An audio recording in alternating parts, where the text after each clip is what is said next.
Bueno, buenas tardes, no sé si me están escuchando bien. Buenas tardes, Conquista. Bárbaro, chicos, mi nombre es Juan Fernández. Vamos a ver acá en esta parte, hoy reemplazándolo a Luciano. Mi parte viene más en noviembre. Bueno, por unas cuestiones particulares, Luciano me pidió que adelantáramos la parte mía, por lo que vamos a arrancar hoy con mantenimiento eléctrico. Vamos a ir viendo algunos conceptos básicos de mantenimiento. Ya vieron ustedes la parte de gestión de mantenimiento, simplemente vamos a recordar algunas cositas en esta primera parte.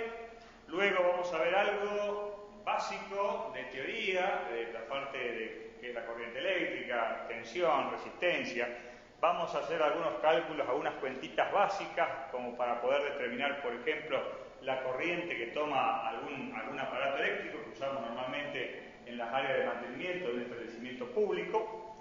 Y después vamos a entrar a cuestiones netamente prácticas, básicas, algunas de conexiones, de sistemas eléctricos. Vamos a avanzar un poco también sobre lo que es sistemas de iluminación, lo que es tableros, accionamientos de motores, de bombas, sistemas automáticos para bomba, todas aquellas instalaciones que se están normalmente utilizando en el sector público o en la administración pública para los servicios eléctricos generales. Bueno, arrancando un poco por qué hacemos mantenimiento, esto ya lo vieron en la materia específica, pero recordando un poco las funciones del mantenimiento. Recordemos que tenemos, como lo pueden ver en pantalla, si por favor alguno no está viendo correctamente me avisa, vamos a tener una función económica y una función técnica. ¿Por qué tiene estas dos funciones? El mantenimiento, evidentemente, hacer mantenimiento requiere un gasto de dinero. Poner los equipos en estado de funcionamiento óptimo requiere inversión de dinero, pero por otra parte, esta función, esto que parece un gasto, realmente es una función económica, porque recuerden ustedes que cualquier salida de servicio de una máquina, imagínense ustedes una fábrica, la salida de servicio de una maquinaria, de una máquina que está en el proceso, genera pérdidas económicas.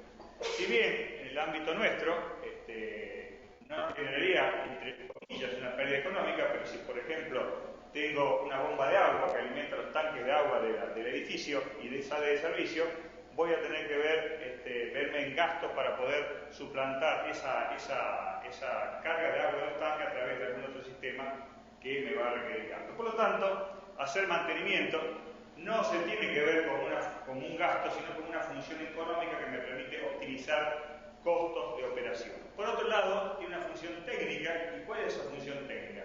Justamente mantener, como el nombre lo indica, las maquinarias, todas lo que es las instalaciones, sistemas eléctricos, en este caso particular nuestro, hablamos de sistemas eléctricos, pero si lo extendemos a todo el área, sistemas eléctricos, mecánicos, la parte civil, las obras civiles, mantenerlas en su óptimo estado para que cumplan con la función prevista.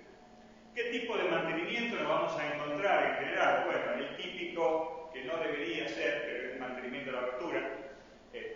Yo siempre digo, bueno, recordemos el auto. Cuando decimos, no, tenemos que esperar que el auto se rompa, tengo que hacer un mantenimiento preventivo. Bueno, ¿el mantenimiento de rotura qué es? Esperar que la maquinaria o que la instalación salga de servicio para recién ahí hacerle la reparación. Cosa que no es obviamente conveniente de ningún punto de vista. El mantenimiento programado está muy asociado al mantenimiento preventivo. Justamente es la programación del mantenimiento. Es decir, volviendo al ejemplo del auto, cuando dice, che, yo a los 40.000 kilómetros, los 50.000 kilómetros tengo que cambiar la correa de distribución, ya programo la parada de mi vehículo y llevarlo al mecánico, puedo pedir un presupuesto, puedo verificar qué presupuesto más económico, a dónde me conviene llevarlo, la calidad de los repuestos. O sea, el mantenimiento programado justamente es programar la tarea de mantenimiento y consecuentemente programar la parada de una determinada máquina, de una determinada instalación, sacar una instalación de servicio para hacer el mantenimiento con calidad como corresponde. Y finalmente el mantenimiento preventivo, justamente hacer un mantenimiento para prevenir futuras fallas o posibles fallas de una maquinaria. Entonces, fíjense que el mantenimiento preventivo y el programado están totalmente asociados. Volvemos al ejemplo del auto. yo tengo que hacer el cambio de correa de distribución a los 50.000 kilómetros, ya tengo 40.000 kilómetros y digo, bueno, a los 50.000 tengo que programar la parada del vehículo. O sea que el mantenimiento preventivo me lleva a mí al mantenimiento programado. Y vamos a ver rápidamente algunas características, recordando un poco quizás lo que ya también han visto en materias específicas. El mantenimiento de la rotura, ¿qué es lo que ocurre? No tiene ningún tipo de planeamiento. Es decir, espero que la máquina se rompa. Evidentemente no requiere ningún programa especial, estoy librado al azar la salida de servicio de la máquina. Obviamente detiene la producción en el caso de la fábrica, o bien si tengo, por ejemplo, un grupo electrógeno que alimenta mi establecimiento, mi facultad, y justamente cuando hay un corte de luz por falta de mantenimiento el equipo de electrógeno no arranca, evidentemente perdí la producción. La reparación, sí. Profe, de corte de resistencia le hablamos. No sé si puede acercar el micrófono o nosotros le podemos Bueno, audio porque lo escuchamos con mucho eco. Sí. Si no, hagamos una cosa. No es mi costumbre, pero si yo me siento al lado del micrófono o me acerco más al micrófono, porque me alejo del micrófono y se escucha con eco. Aguardamos un segundito. Bueno, gracias. No sé si por ahí a la otra regional le pasa lo mismo, pero... Tenía el otro micrófono que no lo tengo acá. A ver si ahí me van escuchando un poco mejor. Sí, mejoró un poquito. Bárbaro. Me quedo por acá cerca. Yo tengo la costumbre de clase, de andar moviéndome mientras voy dando clase. Me quedo acá más cerca del micrófono. Bueno, como les decía entonces, la reparación, en el caso de mantenimiento a rotura, tiene poca calidad. ¿Por qué? Porque cuando se me produce a mí la falla, ¿se imaginan ustedes un ejemplo? Se me rompió la bomba de agua de la cisterna de mi facultad, me quedo sin agua y evidentemente tengo que salir corriendo a repararla. No me puedo detener a decir, che, bueno, a ver, vamos a hacer una reparación de calidad, tengo un eje que se picó con el agua, lo voy a tornear, realmente lo que tengo que hacer es armarlo, o como decimos habitualmente, emparcharlo, para que poder seguir con la continuidad de servicio, y eso obviamente viene en detrimento de la calidad de la reparación. Por otra parte, alejamos el nivel de operatividad de la máquina. ¿Por qué? Porque al repararlo o al emparcharlo ya la máquina está en las óptimas condiciones que estaba antes de que se produzca la falla. Por otra parte, empiezan las roturas más frecuentes, porque al hacer una reparación de mala calidad, voy alejando las características operativas de la máquina y empiezan cada vez más frecuentes las fallas. Por otra parte, como decíamos, la mano de obra es de escasa calidad, se pierde vigencia de información técnica. Recuerden que en el caso de un motor, una máquina simple, no sería problema, pero mucha maquinaria de producción, o por ejemplo, un grupo electrógeno, que yo para tener un grupo electrógeno que alimente mi facultad necesito tener todo un programa de mantenimiento. Escribo normalmente, como ustedes habrán visto, en el historial de mantenimiento qué reparaciones le hice, de qué manera, de qué forma. Esa documentación técnica se va perdiendo y por lo tanto pierdo también la trazabilidad, o sea, el historial de lo que le fui haciendo a la máquina. Y finalmente termino haciendo la reparación a costo resultante, o sea, no puedo llevar costos de mantenimiento. Se me rompió, tengo que salir corriendo a comprar repuestos, no puedo salir a buscar mejor calidad de repuestos, mejor calidad de precios, y por lo tanto termino invirtiendo lo que sea. Es decir, como decimos normalmente, lo barato sale caro.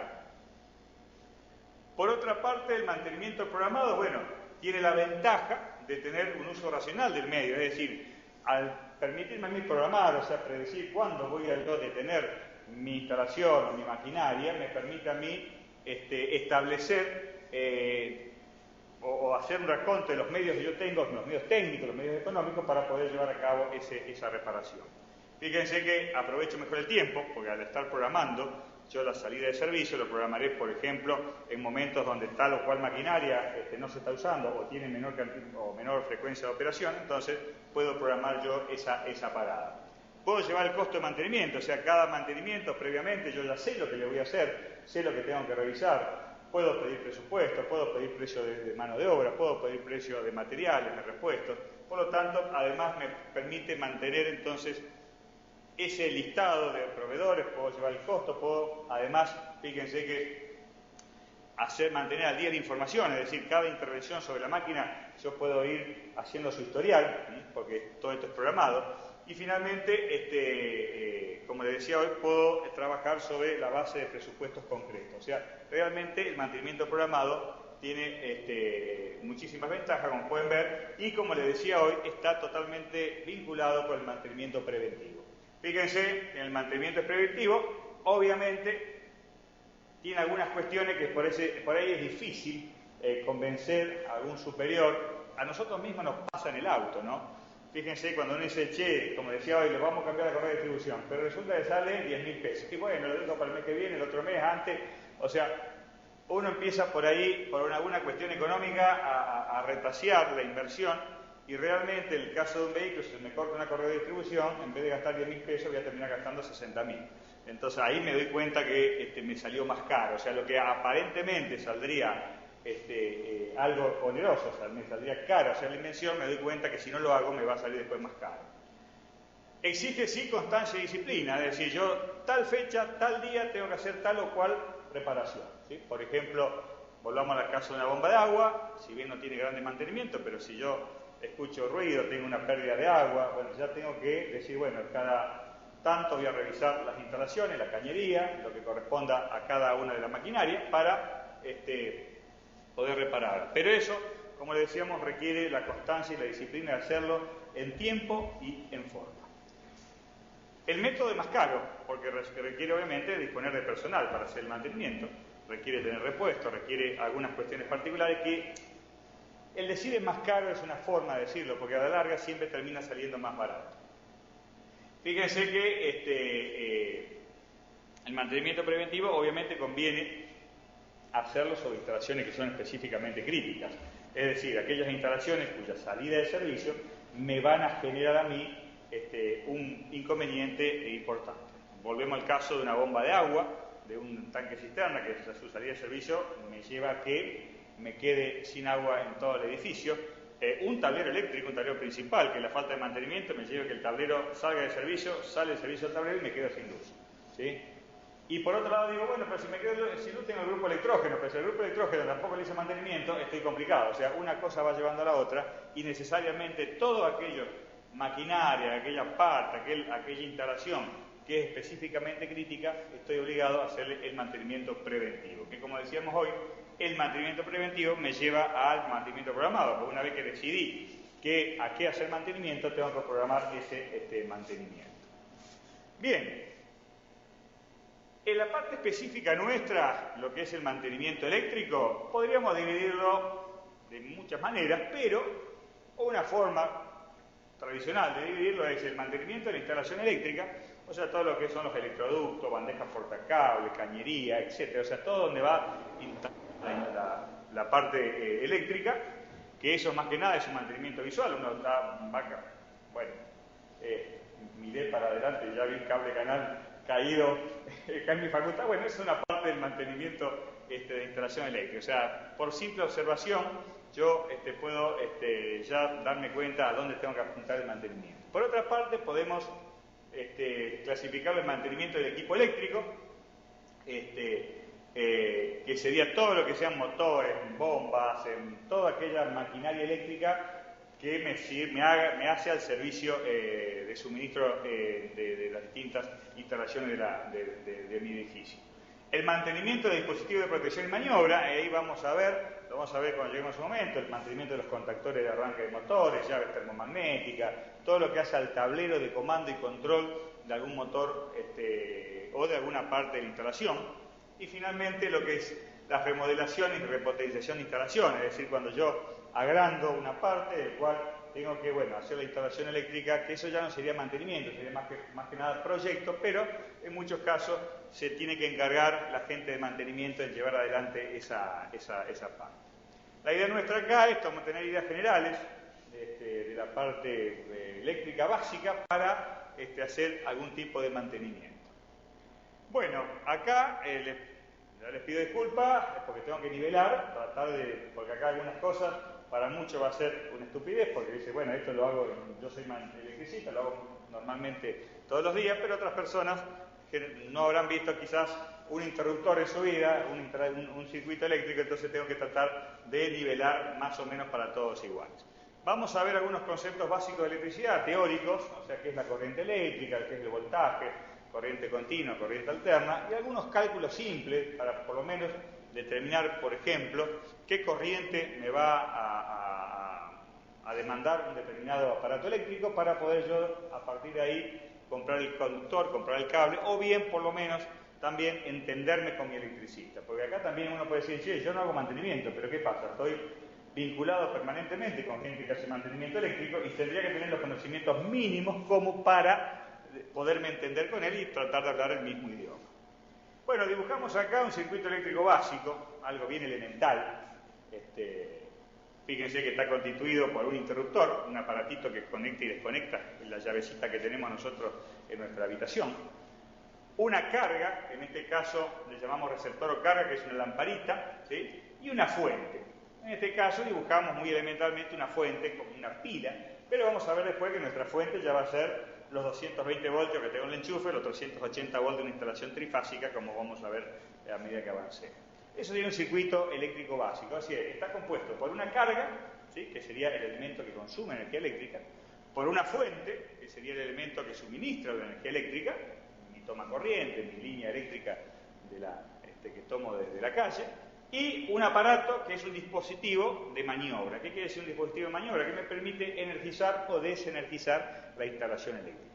Esto que mostramos acá es algo elemental, pero a medida que avance, ese interruptor puede ser reemplazado, por ejemplo, por lo que vamos a ver un contactor, que es el que me permite arrancar un motor eléctrico de determinada potencia. Podemos reemplazarlo por ejemplo, sistemas de flotantes, como vamos a ver luego, para los tanques cisterna, para carga de agua. En fin, por un control de velocidad de un motor, etc. O sea, vamos a tener siempre entonces una función que es la de el elemento de control, que puede ser, como le dije, un interruptor o cualquier dispositivo que permite controlar la carga. Bien, las fuentes. Tenemos dos tipos de fuentes básicamente, lo que son corriente alterna y lo que es corriente continua. Lo que es corriente alterna, ahí dibujamos una línea eléctrica, una UPS, un grupo electrógeno. En particular dibujamos un panel solar, pero está en el medio de los dos. Lo que es corriente alterna, en el caso del panel solar, lo dibujamos en los dos lados porque genera corriente continua, pero a su vez, a través de un elemento que se llama inversor, lo transforma en corriente alterna. La corriente alterna es lo que la encontramos normalmente en nuestro enchufe. Toda la instalación eléctrica de nuestra casa, de nuestra facultad, de la que normalmente encontramos en la vida cotidiana, es corriente alterna. Por otro lado, tenemos lo que es corriente continua. ¿Quién suministra la corriente continua? En el caso de pilas, un acumulador, una batería de auto, algunas instalaciones particulares, pero son mucho menos frecuentes.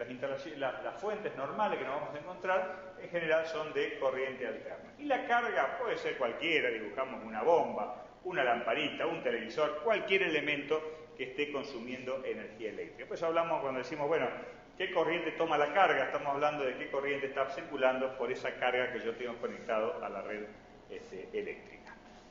Bien, chicos, lo que quieran interrumpir para preguntar, pregunten, no hay ningún problema. Bien, yo estoy de espalda a ellos.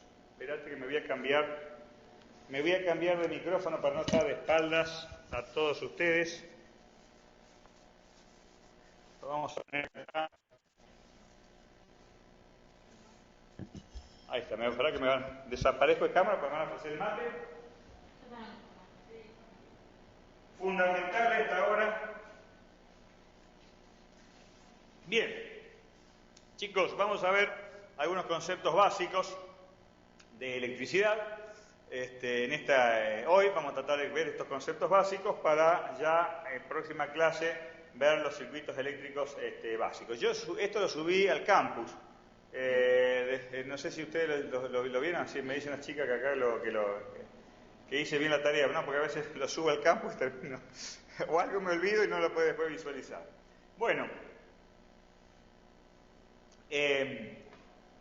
empecemos como concepto básico, ¿qué es la corriente eléctrica? No queremos dar un curso de electricidad elevado, nada por el estilo, pero simplemente algunas ideas básicas para después, cuando yo vaya a meter los dedos en una instalación eléctrica, medianamente sepa de qué se trata.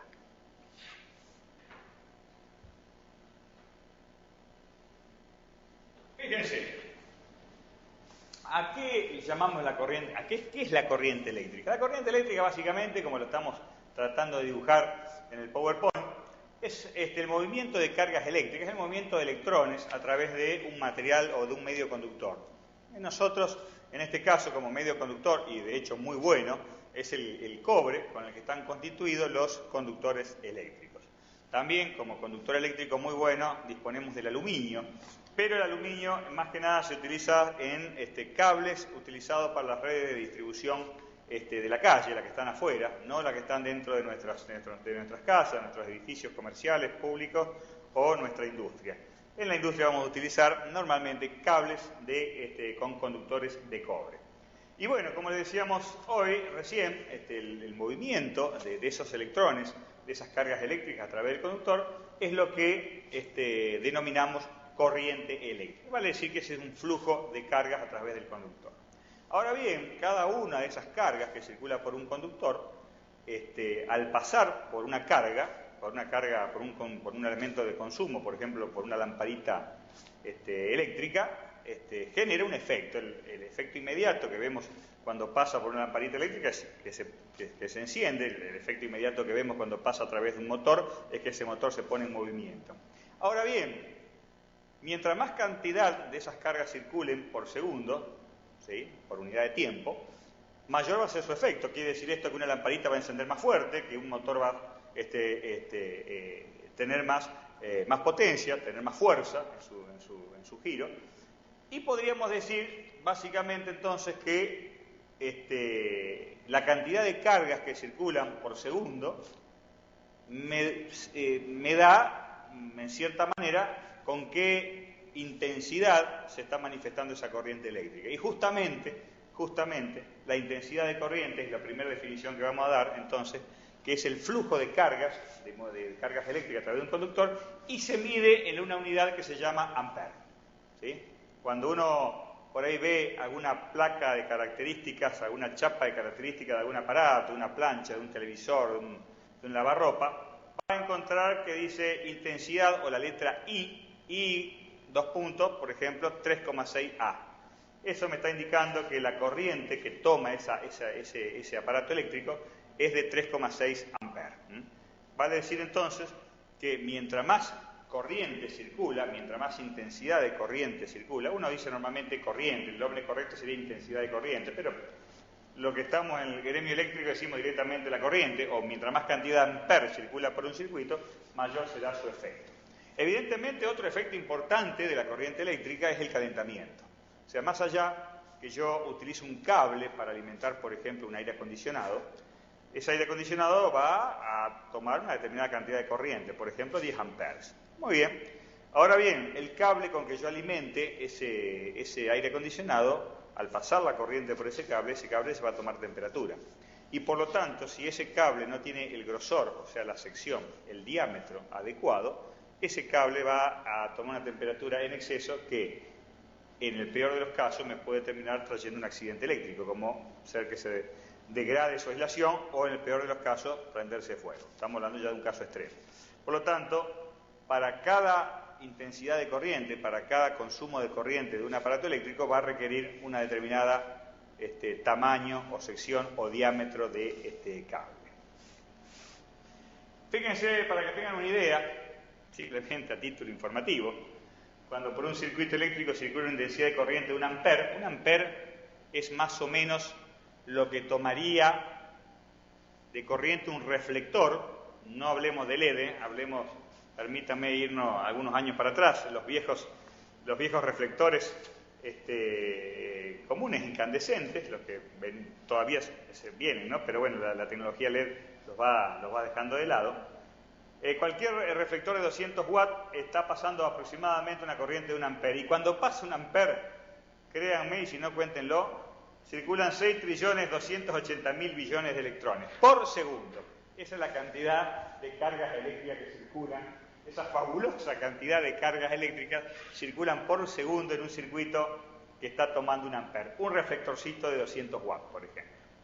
Como título informativo de qué valores estamos hablando. Y uno cuando dice, che, ¿y cuánto es mucho? Y bueno, cuánto es mucho depende. En una instalación de mi casa, de nuestras casas, un circuito que toma 10, 12 amperes podría ser una instalación eléctrica normal. Ya decir 50 amperes en un circuito, en un cable de mi domicilio, ya es una corriente, ya eso es mucho. Pero si me voy al ámbito de mi facultad, y 50 amperes que tome un circuito eléctrico no es mucho por la cantidad de aulas que tenemos, por la cantidad de aire acondicionado. Y si me voy a una fábrica, estoy en la misma. Es decir, 100 amperes, 90 amperes, 80 amperes, tampoco es mucho. O sea, el cuánto es mucho va a depender de qué ámbito esté hablando, ¿sí? Si un ámbito domiciliario, de un edificio público, calculen ustedes que, a ver, nuestra facultad, acá en Santa Fe, días de verano, los circuitos están tomando 90, 100, 120 amperes, que, bueno, obviamente es una carga, como llamamos normalmente, cuando la corriente la llamamos carga, es una carga importante de corriente, y ahí uno cuando ve en la instalación de nuestra facultad, por ejemplo, o de cualquier edificio de tamaño importante, ve secciones, o sea, grosores de cable importantes debido a la corriente que están llevando. Bien, definimos un concepto importantísimo, corriente eléctrica, intensidad de corriente, que es sinónimo, o directamente ampere, ¿sí? Y recuerden algo, los cables, la sección del cable, va a depender, o sea, el grosor del cable que yo tengo que comprar va a depender de los amperes que pasen por el circuito. Y ustedes me dirán, sí, bueno, ¿y yo cómo lo calculo? Bueno, por lo pronto no nos preocupemos, ya vamos a ver después en forma muy básica cómo se puede determinar para cada corriente qué tipo de cable se lleva. Pero básicamente, por lo menos uno tiene que tener la idea de decir, a ver, yo puedo saber qué corriente toma un circuito, le iré a preguntar a un especialista o a un electricista, decir, che, tengo 20 amperes por un circuito, ¿qué cable le tengo que colocar? Y él me va a dar el dato. Por lo menos yo tengo que saber llevarle el dato a la persona indicada para que me dé a su vez el dato de qué tipo de sección de cables pueden utilizarse, etc. Yo más adelante le voy a dar una tablita muy elemental. Con esto no quiero decirle que van a ir a hacer una instalación eléctrica, pero sí van a tener una idea general de qué tipo de cable va para cada corriente. Evidentemente, esto me permite a mí, por lo menos, saber hasta dónde puedo llegar, o por lo menos saber lo que está mal. Por ahí uno puede decir, che, no sé lo que está bien, pero esto seguro que está mal. Bien, ya definimos entonces la corriente eléctrica, vamos a definir otro valor, que es el voltaje. Porque nosotros hablamos, che, esta instalación es de 220 volts, aquella de 380 volts, o mi batería es de 12 volts. ¿Qué es el voltaje? Y a veces por ahí siempre me preguntan, ¿qué mata? ¿Cuánto voltaje necesito para matar a una persona o que una persona se electrocute o tenga un accidente eléctrico? Bueno, lo van a ver ahí, o ya lo vieron con Luciano quizás, en lo que es riesgo eléctrico, pero es importante tener el concepto de qué son cada uno de estos valores. Para que ustedes tengan una idea, y ya lo pongo entre paréntesis, lo que mata es la intensidad de corriente, no el voltaje. Es la corriente que pasa por el cuerpo y depende por qué parte del cuerpo pasa, me puede provocar a mí un accidente fatal. Bien, yo siempre digo lo mismo, yo asocio a la corriente eléctrica como el agua que circula por una manguera, ¿sí? La intensidad de corriente, esas cargas eléctricas, la puedo considerar como, imagínense ustedes, están con una manguera conectada a un tanque de agua, que esa manguera tiene un cierto grosor y que están regando. Entonces, el agua que fluye por esa manguera la puedo asociar o asimilar a lo que es la intensidad de corriente. Ahora bien, para que circule esa corriente, ese líquido por la manguera, necesito ¿qué cosa? Presión. O sea, para que salga agua por la punta de la manguera, necesito un tanque que esté elevado. Mientras más elevado esté, más presión de agua voy a tener para que salga. Y bueno, a esa presión de agua o a ese tanque elevado lo puedo asociar con el voltaje. Cuando yo digo, che, ¿qué es el voltaje? Bueno, lo puedo, de alguna forma muy burda, decir, bueno, es la fuerza o la presión con que se impulsan los electrones o esas cargas eléctricas por el conductor eléctrico. Y lo asociamos de vuelta a la manguera. vendría a ser, si la intensidad de corriente es el agua, la presión del tanque de agua sería el voltaje. Mientras más alto esté el tanque, más presión voy a tener y más agua va a salir. Y acá es lo mismo. Mientras más voltaje tenga, más corriente va a circular, ¿sí? Lo que vemos acá en el dibujito es un poco lo que queremos como a modo de regla mnemotécnica, es decir, recordar estos conceptos. Y ahí dibujamos en el dibujito de la derecha dos recipientes con agua, donde el desnivel que me produce es el voltaje. Mientras mayor desnivel hay, mayor cantidad de agua va a salir, ¿sí?, de la palangana que está arriba. Y la corriente la asimilamos con el flujo de agua, con el caudal de agua que está saliendo. Entonces, como decíamos hoy, a esa diferencia de altura, que normalmente los electricistas le llamamos diferencia de potencial, es lo que se mide en volt, y normalmente decimos el voltaje que yo tengo en mi toma corriente es de 220 volts. El voltaje que tengo en mi sistema eléctrico trifásico es 380 volts, o el voltaje de la batería de mi auto son 12 volts. Entonces ya definimos dos parámetros, dos elementos fundamentales de mi instalación eléctrica para poderla entender. El voltaje y la corriente, ¿sí? Mientras mayor es el voltaje, mayor corriente va a circular.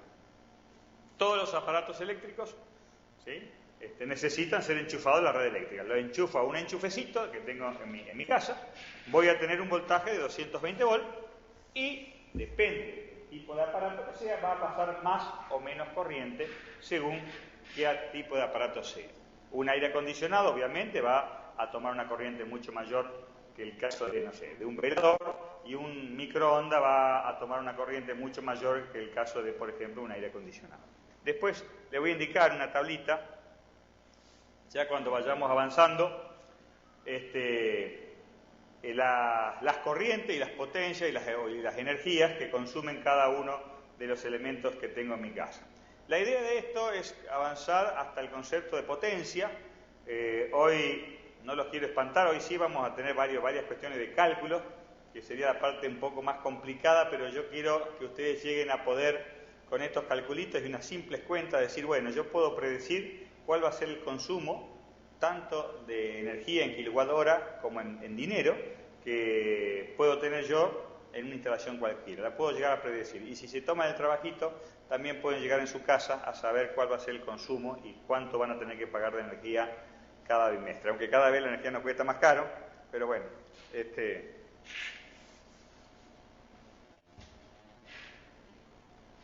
Bien, chicos, definido esto, avanzamos un cachito más y defino el último elemento de un circuito eléctrico fundamental, que es la resistencia. ¿Qué es la resistencia? Justamente es la propiedad que tienen todos los aparatos eléctricos y los conductores eléctricos de oponerse al paso de la corriente eléctrica. Le hice un dibujito ahí porque uno se imagina en esos circulitos con las flechitas son las carguitas eléctricas, los electrones que vienen por el cable, y supongo que lo estrangulo ese cable ejerciendo una cierta resistencia al paso de la corriente. Bueno, es una forma de idealizarlo. En realidad, el principio físico es otro, pero imagínense ustedes de vuelta la manguera. Tengo el tanque de agua que representa el voltaje, que mientras más alto sea el tanque, mayor voltaje voy a tener. Tengo el agua que representa mi corriente eléctrica y tengo el grosor de la manguera que me va a representar mi resistencia. La manguera, mientras más finita es, más resistencia le opone al paso del agua.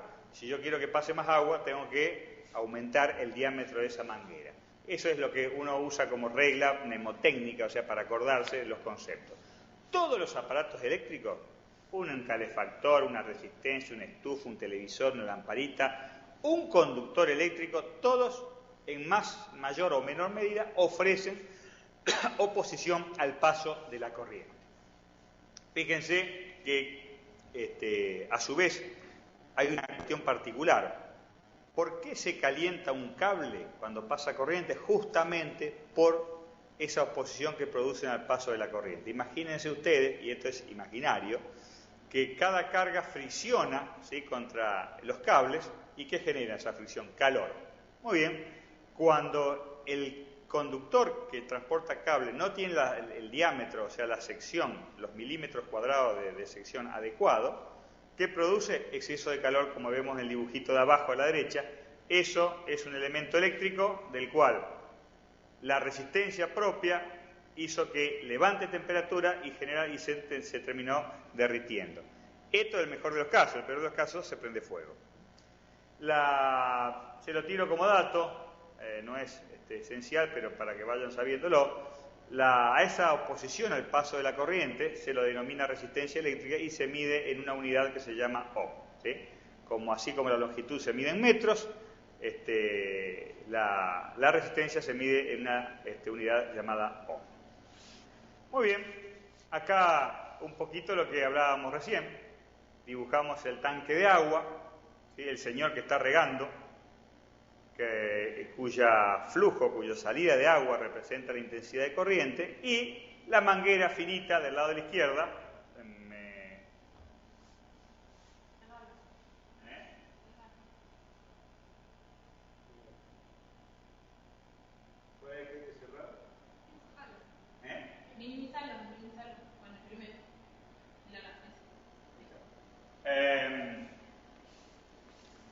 Como les decía, el diámetro entonces del cable me está indicando la resistencia al paso de la corriente. Fíjense ustedes, la pregunta es ¿cómo relacionamos el voltaje, la corriente, o sea, lo que es el voltaje, el amperaje y la resistencia? Bueno, de vuelta, fíjense el dibujito de la izquierda, el tanque de agua, el señor regando, el agua que representa la intensidad I, escrita ahí en rojo, y la manguera de un determinado grosor que está representada por la resistencia del circuito.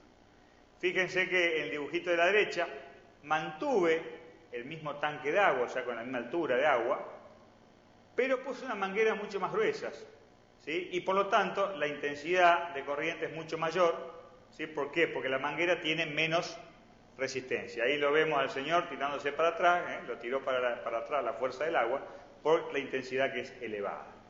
Entonces, ahí abajo decimos a mayor resistencia corresponde menor corriente, o sea, si la manguera es más chiquita, tengo menos salida de agua. También decimos que a menor resistencia mayor la corriente. Fíjense que en el caso de la derecha aumenté el grosor de la manguera y salió más agua, o sea, mayor corriente.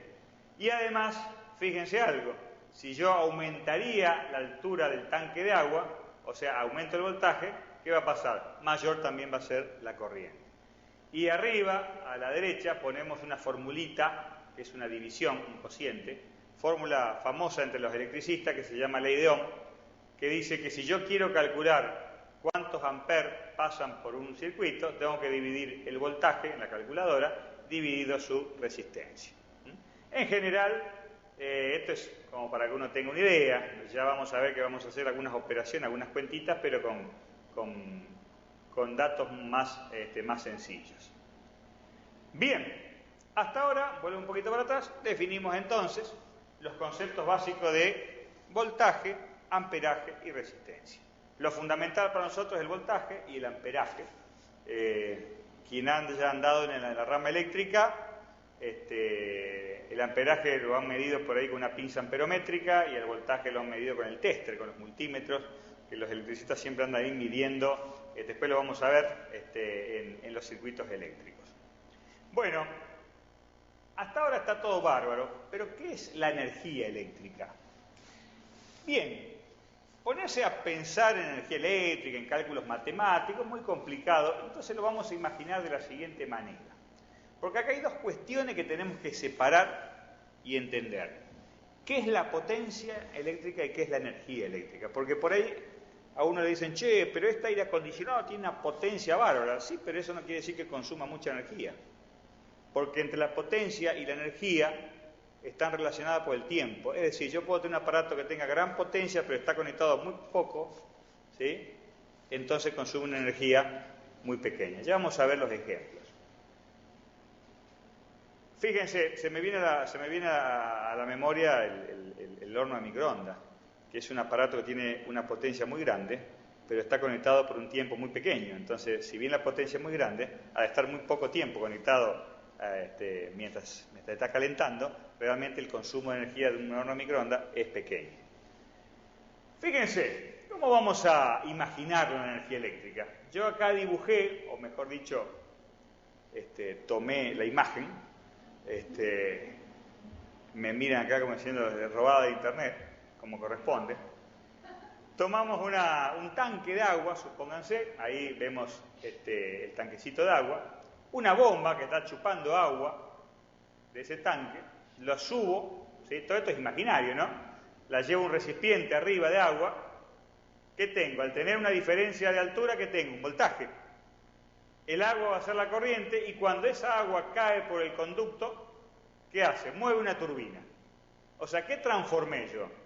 La corriente eléctrica la transformé ¿en qué? En energía, en este caso mecánica, porque moví una turbinita para que esa turbinita, a su vez, su eje, sea conectado a un ventilador, a una máquina que muele harina, ¿sí? Fíjense qué necesité yo. Primero el desnivel, es decir, el voltaje, haber subido con la bomba, o sea, con la fuente, haber subido agua al tanque de arriba. Y el agua es la corriente, o sea, necesité el desnivel, o sea, el voltaje y la corriente. Mientras más alto sea el desnivel, ¿qué voy a tener? Mayor voltaje. ¿Y qué va a pasar? El agua va a salir con más presión, por lo tanto voy a tener más energía transformada en el circuito. Eso básicamente es lo que se llama energía eléctrica. Es la transformación de esos electrones que van por el circuito en otro tipo de energía. Acá transformé, ¿sí?, la energía del agua del desnivel en energía mecánica. Un motor eléctrico que transforma la energía eléctrica en energía mecánica.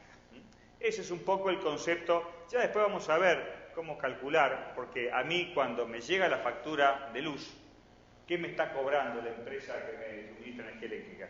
Me está cobrando la energía eléctrica, justamente. Este trabajito que está haciendo la electricidad. O sea, esta transformación de energía eléctrica en otra forma de energía.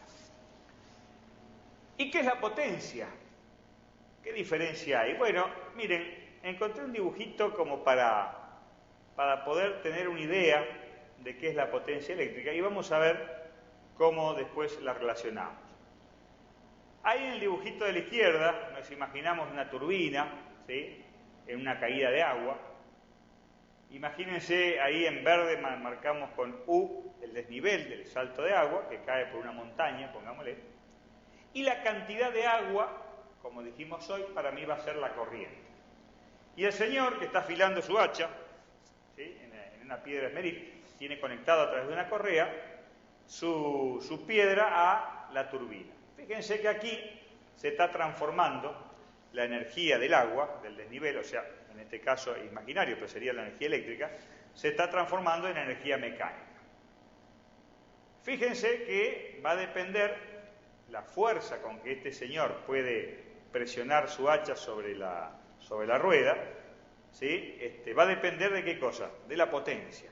Fíjense que si ahora tengo en el dibujito de la derecha el mismo desnivel de agua, ¿sí?, pero tengo mucha más cantidad de agua, ¿qué voy a tener? Mayor intensidad de corriente, y ahora, para el mismo voltaje, o sea, el mismo desnivel de agua, como tengo más cantidad de agua, tengo mayor potencia. Es decir, fíjense, ahora vemos a dos personas torneando un pedazo de madera, es decir, puedo extraer mucha más fuerza de esa cantidad de agua. Eso es un poco básicamente lo que se llamaba potencia eléctrica. ¿Y cómo voy a calcular la potencia eléctrica? Muy fácil, multiplicando el voltaje por el amperaje.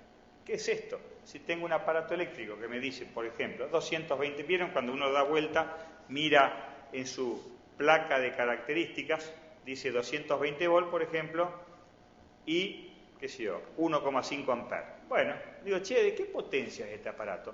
Multiplico los 220 volts del voltaje por los 1,5 amperes y me da la potencia que tiene ese aparato. Muy bien, nosotros la potencia se mide en una unidad que se llama watt, o también se mide en un múltiplo del watt, que es el kilowatt, que es una unidad más frecuentemente utilizada por nosotros los electricistas. Entre el watt y el kilowatt es la misma diferencia que hay entre el metro y el kilómetro. Recuerden ustedes, para una medida de longitud, yo puedo decir un metro, o también otra unidad de medida es el kilómetro. Aquí es lo mismo, ¿sí? Tengo para la potencia el watt, o cuando utilizo valores grandes, el kilowatt. por ejemplo, un motor de un aire acondicionado de 3.000 frigorías, anda en aproximadamente 1,5, un poco más, un aire acondicionado de 4.500 frigorías, anda en 1,5 kilowatts.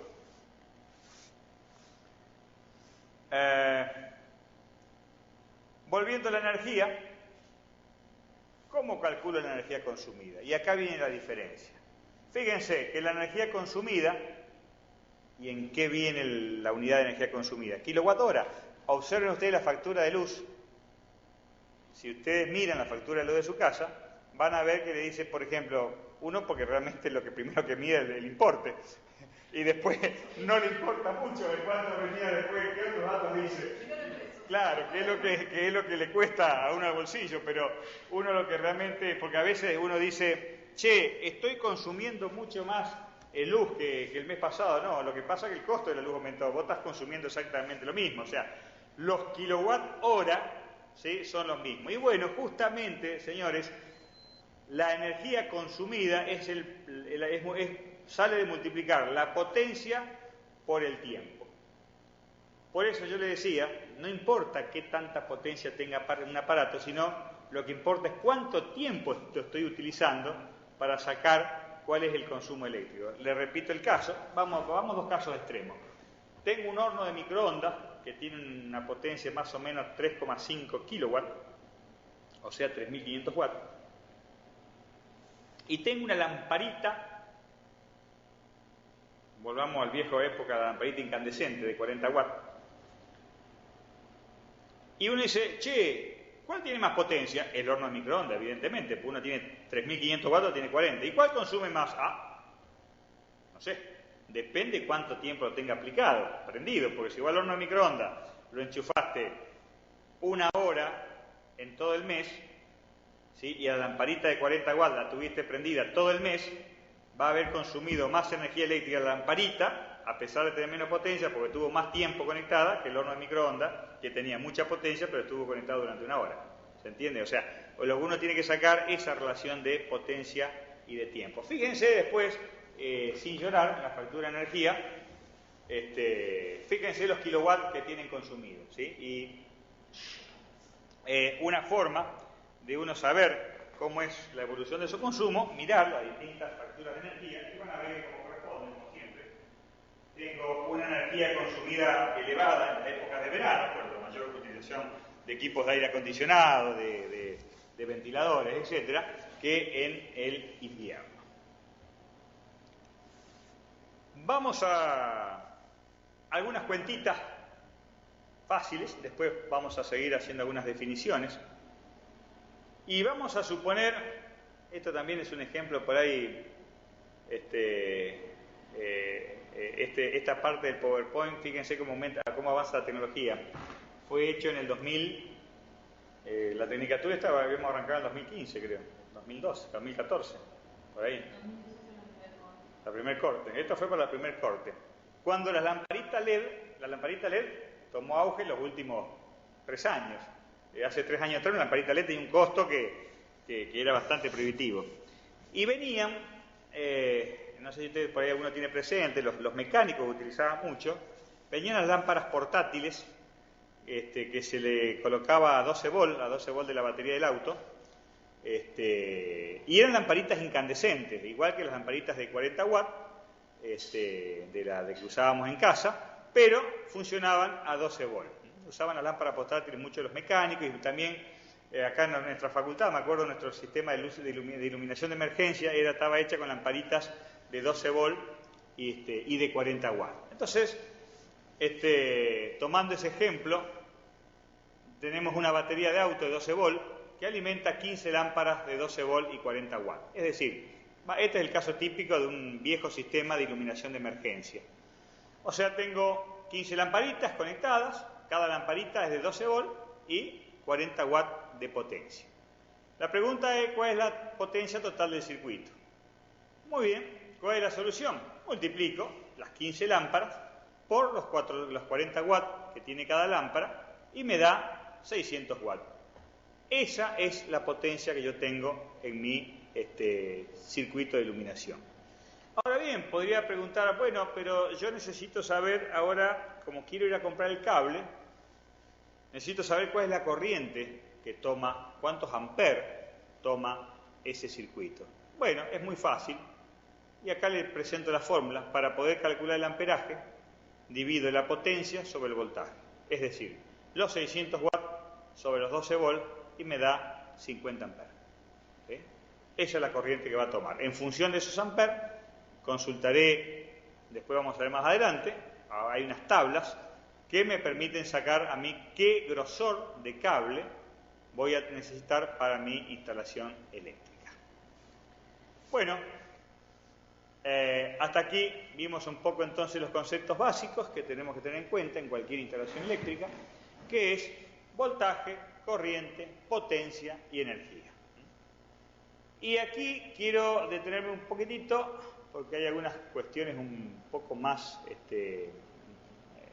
para detenerse, que es la diferencia entre la corriente continua y la corriente alterna.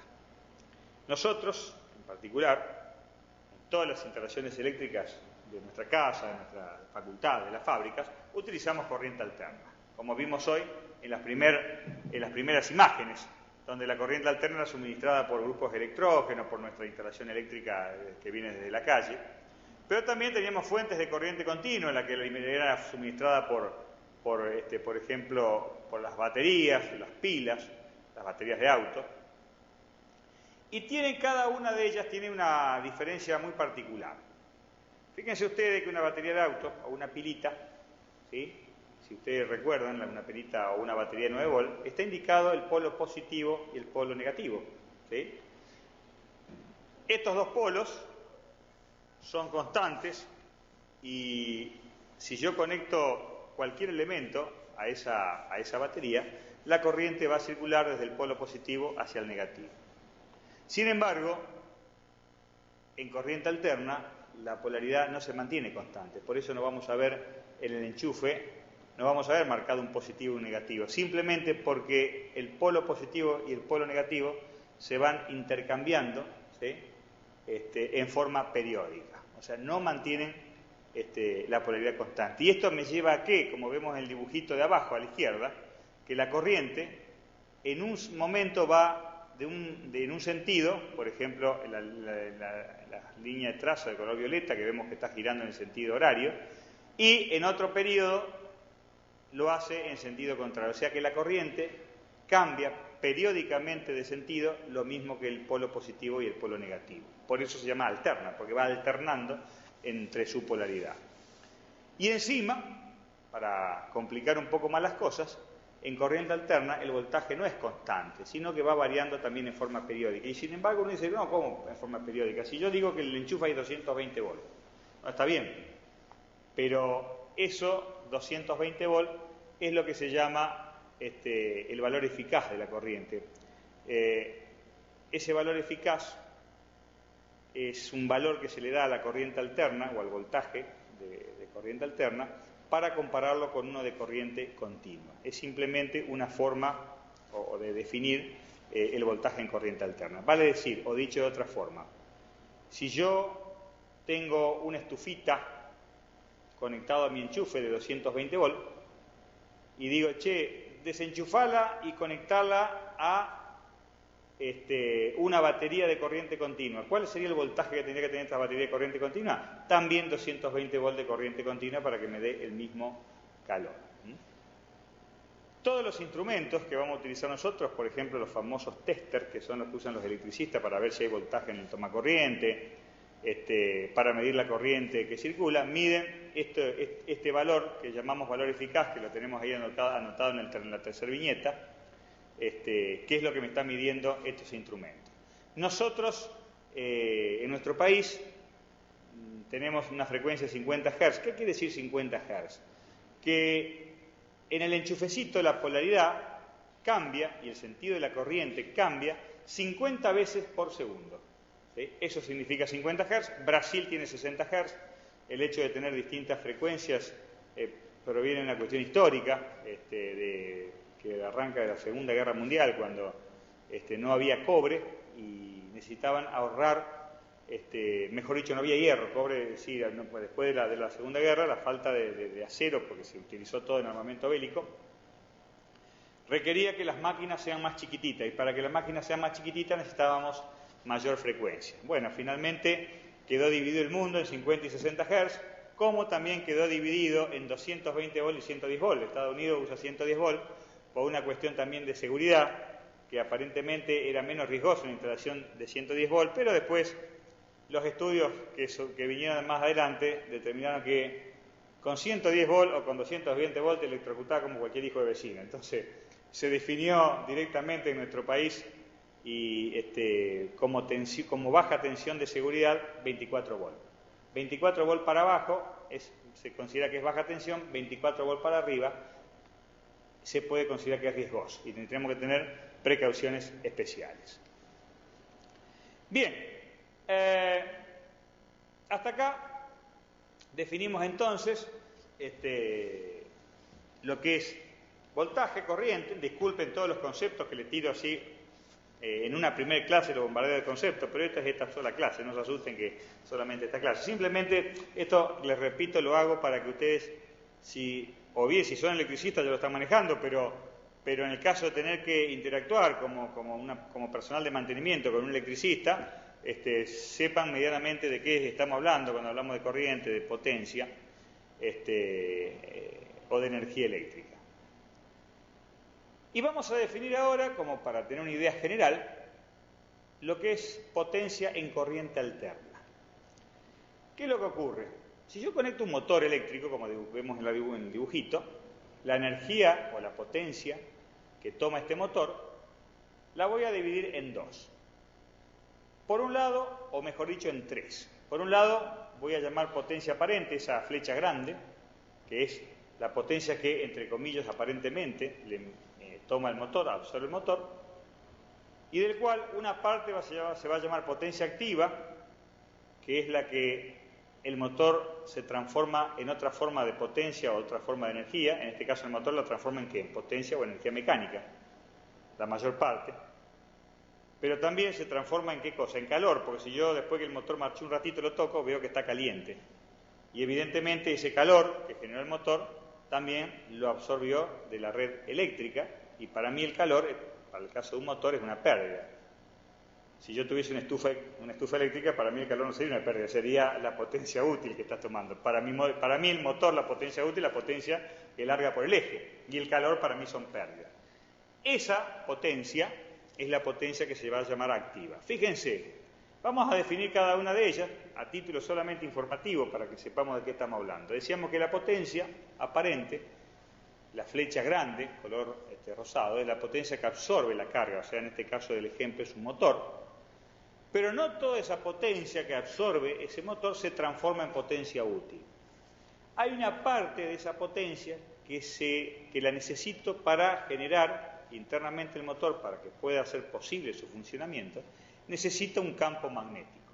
Bueno, esa potencia aparente contempla, ¿qué cosa? La potencia que el motor transforma de potencia eléctrica mecánica, más la otra potencia que yo necesito para producir ese campo magnético adentro del motor para que funcione.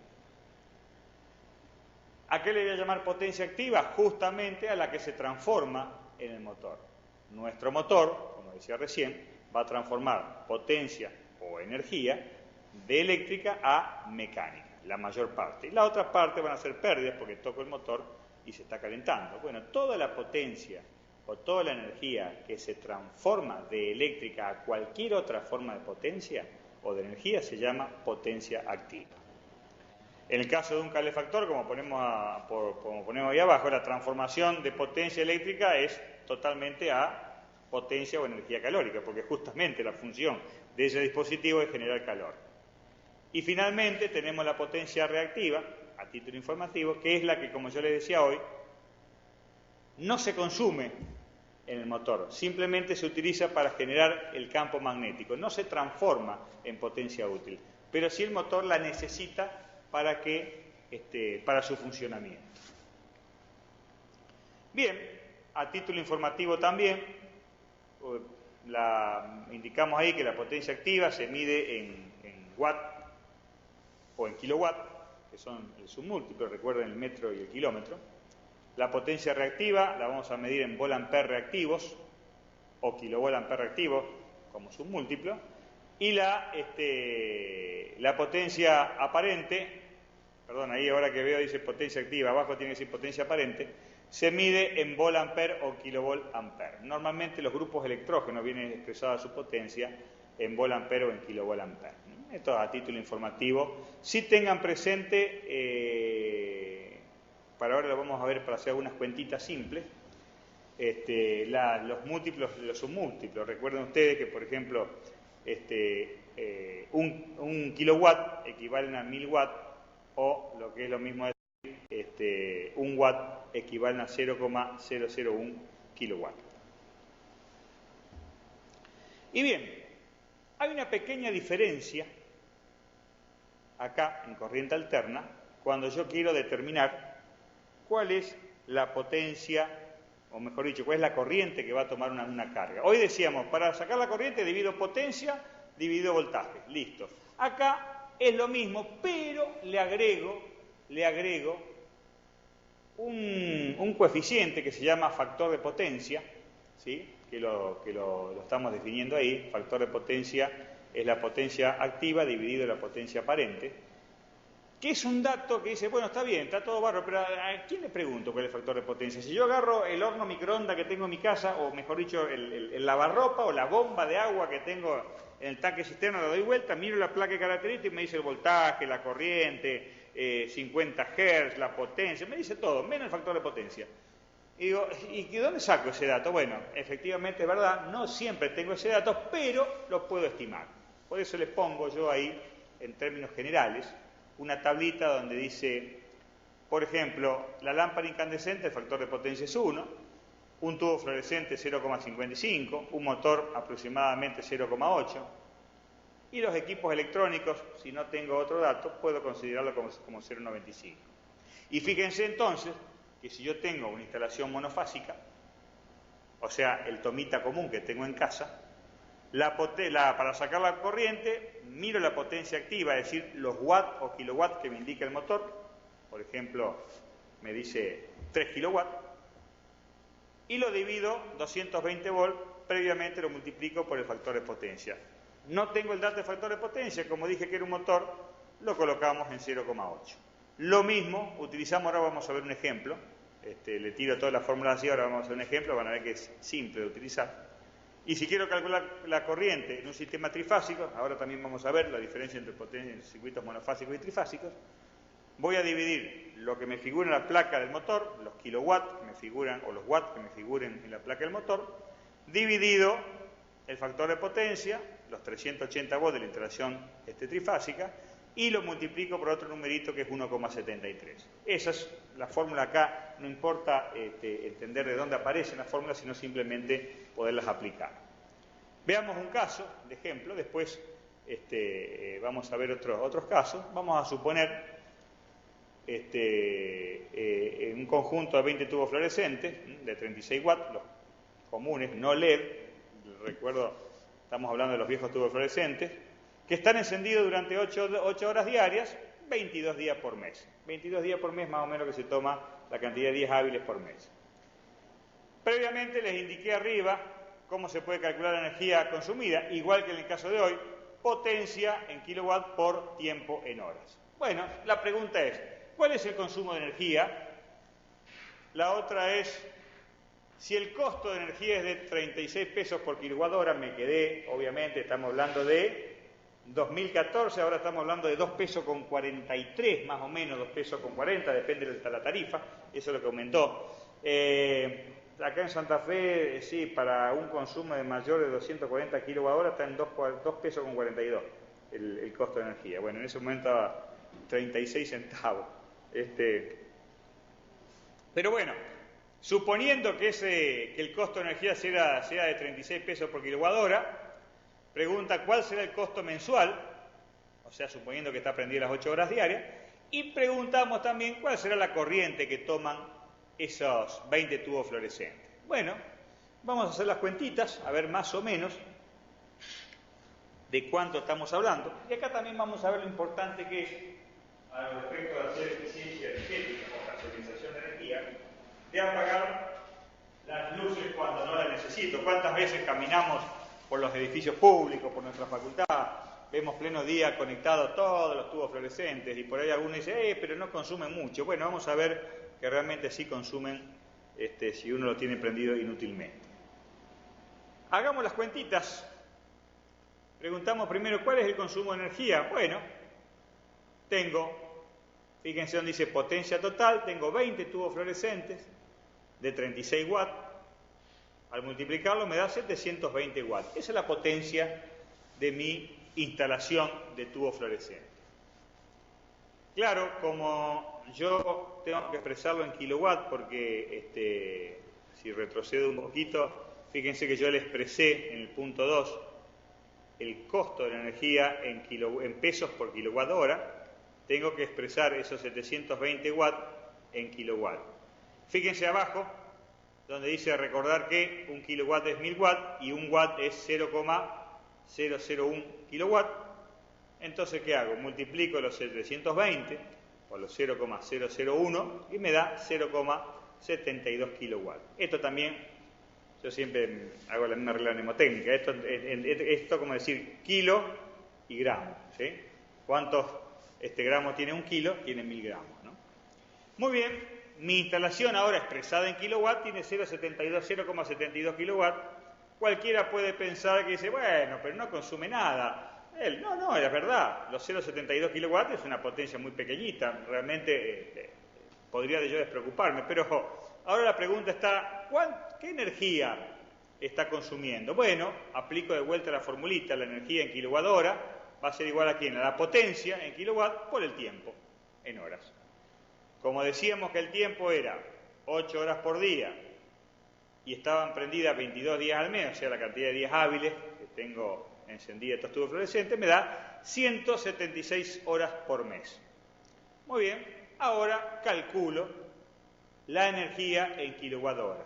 Pongo la potencia, que era 0,72 kilowatts, multiplicado por los 176 horas y me da 126,7 kilowatt hora por mes. ¿Sí? Ese es el consumo de 20 tubos fluorescentes que están por ahí en cualquier aula de nuestra facultad. Ahora bien, vamos a la pregunta 2. Si el costo de energía es de 0,36 pesos por kilowatt hora, ¿cuál será el costo mensual de energía? Bueno, multiplico simplemente los 126,7 kilowatt hora por los 36 centavos, o mejor dicho, los 0,36 pesos por kilowatt hora, y me da 45,61 pesos por mes. Eso es el costo que me sale tener 8 horas por día los tubos fluorescentes prendidos. Muchachos, al precio de hoy es irrisorio, pero bueno, si ese fue el costo, no sería problema. Actualmente, si multiplicaríamos los 126,7 por 2,46, me estaría dando, tenés ahí una Florencia, una calculadora, el celu, me estaría dando ¿cuánto? 311. Bueno, 311,68 pesos, ya no es menor, y eso es un mes. Y si recuerden la factura que pagamos en casa es bimestral, me daría 622 pesos por mes, cosa no menor. Y estamos hablando de solamente 20 tubos fluorescentes, que es el que tiene un aula, por ejemplo. Días hábiles, ¿sí? Por lo tanto, ahí vemos que cuánto mejor sería pasar estos viejos tubos fluorescentes de 36 watts a pasarlo a LED, por ejemplo. Que un tubo fluorescente de 36 watts ilumina lo mismo que un fluorescente actual de 8 watts. ¿Sí? Es decir, la diferencia es muy notable. En su momento, en los años que esto fue hecho este PowerPoint, era inalcanzable. Una lamparita LED o un tubo fluorescente LED valdría de ahora 500 pesos, 600 pesos. ¿Sí? Después, bueno, fue bajando hasta valores de 50, 60 pesos, bueno, hasta que se disparó el dólar. Como eso se maneja todo en dólar, aumentó nuevamente. Pero realmente ahí vemos la importancia de tener todas las luminarias pasadas entonces a LED. Bueno, y ahora vemos, dice, bueno, ¿y qué corriente toma? Resulta que yo ya vuelvo un poquito para atrás, tengo el consumo, más o menos saqué lo que va a consumir, y debería ir a comprar el cable, o por lo menos le tendría que preguntar a mi amigo que es electricista, che, ¿qué cable voy a comprar? Y me va a decir, bueno, está bien, pero decime qué corriente necesita, qué corriente va a transportar este cable. Bueno, le hago las cuentitas, uso la fórmula, digo, potencia activa, los watts, esto de los tubos fluorescentes, dividido factor de potencia por 220 volts. Pregunto, ¿cuál es el factor de potencia? El dato lo tengo de la tablita que le di, lámpara fluorescente 0,55. Listo. Utilizo ese dato, no será del todo exacto, pero me va a dar una idea general de qué corriente toma. Aplico la formulita y me da 5,95 amperes, básicamente 6 amperes. ¿Sí? Bueno, ya a priori el electricista que lo va a mirar va a decir, oh, listo, con 6 amperes, ponerle un cable de 1,5 milímetros cuadrados de sección y ya está. Después vamos a ver una tabla para cada corriente qué cable tiene que ir. Es una tabla a título informativo, les repito, no es idea que de acá ustedes vayan a hacer el proyecto de una instalación eléctrica, pero sí tener una idea aproximadamente general. Bueno, esto es un poco, acá les presento una tabla, también ya está un poco chiquita para ver, pero es simplemente indica cuántos watts consumen distintas cargas, lámpara fluorescente, un microondas, un ventilador, una computadora, una heladera. Por ahí uno dice, che, no tengo los datos, necesito más o menos calcular cuál va a ser la potencia que va a tener instalada. Bueno, decime la cantidad de aparatos que tenés y en la columna de la izquierda me va a decir la potencia. La columna de la derecha indica los kilowatt hora. Eso tómenlo con pinza. ¿Por qué? Porque yo qué sé yo cuántas horas va a estar conectada. Entonces, ahí lo que está puesto a la derecha, por ejemplo, para un acondicionador de aire, ¿qué es lo que considera que hizo el calculito? Bueno, a ver, ¿cuánto tiempo en una hora está prendido un aire acondicionado? Fíjense ustedes, y ahí de vuelta viene el hecho de por qué 24 grados por el aire acondicionado. El aire acondicionado, ustedes saben que marcha un ratito, corta, descansa, cuando la temperatura del ambiente, de mi habitación, se elevó, arranca de vuelta, marcha un ratito, enfría, corta y así va teniendo un periodo. O sea que durante una hora, si yo conecté el aire acondicionado una hora, no quiere decir esto que está marchando durante una hora, sino que va a estar marchando un tiempo menor. Eso es lo que calcularon con los kilowatt hora. Es un estimativo. De todas maneras, uno siempre le conviene saber cuántas son las horas reales de funcionamiento. Lo más fácil, el caso, por ejemplo, de un tubo fluorescente. Si es el que está prendido 8 horas por día, listo, hago el cálculo muy fácilmente. El tema de los aire acondicionados un poco es eso, lo que se insiste, ¿por qué llevarlo a 24 grados? Y 24 grados es también un indicativo, porque en algunos casos depende cómo sea la habitación, si tiene muchas ventanas, si tiene aislación térmica, podríamos llevarlo tranquilamente el aire acondicionado a 25 o 26 grados, que también va a enfriar bien. Actualmente, bueno, la tecnología, hablando de aire acondicionado, ya ha avanzado, tenemos la tecnología inverter, la nueva que apareció ahora, que si bien el aire acondicionado es mucho más caro, está costando unos 7, 8 mil pesos más, que el aire acondicionado tradicional, permite un ahorro de energía.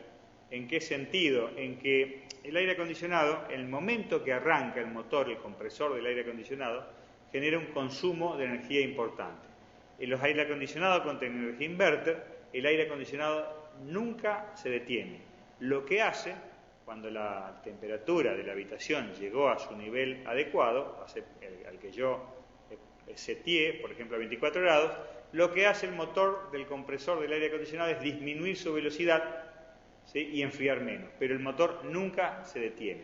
Esto hace también que el motor tenga mucho menos desgaste, que no haya picos de corriente, o sea, o mejor dicho, picos de consumo de corriente cada vez que el motor arranque, y el aire acondicionado es mucho más efectivo y tiene menor consumo.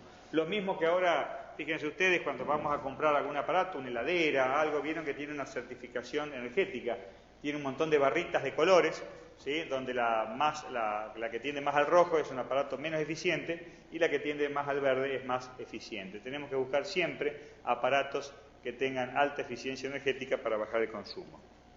Realmente ahora, con las tarifas de energía que no están subsidiadas, de golpe se nos despertó la curiosidad por disminuir el consumo de energía en casa. ¿Qué tenemos que hacer? Pasar todo a LED, los aire acondicionados a 24 grados y, en lo posible, cuando uno, bueno, si ya la casa está construida no tiene mucho remedio, pero si yo voy a diseñar una casa, la voy a arrancar de cero, ubicar la casa en forma adecuada en función de la luz solar para aprovechar tanto la luz solar durante el día y inclusive también en función de eso voy a tener la aislación térmica adecuada para no tener que necesitar tanta cantidad de aire acondicionado para enfriar mis habitaciones. Y realmente uno puede bajar muchísimo el consumo de energía, ¿no? Bien, terminamos ahí con la parte de cálculos, con la parte más complicada, digamos, de los parámetros. Y vamos a arrancar un poquito antes de ir a la parte netamente eléctrica, del mantenimiento, los circuitos básicos, cómo encender una luminaria, cómo poner una llave de punto, cómo poner una llave de combinación, etcétera. Veamos cómo es el sistema de distribución de energía eléctrica, qué es un sistema trifásico y qué monofásico, porque yo hasta ahora por ahí hablé de trifásico y monofásico y no lo había definido.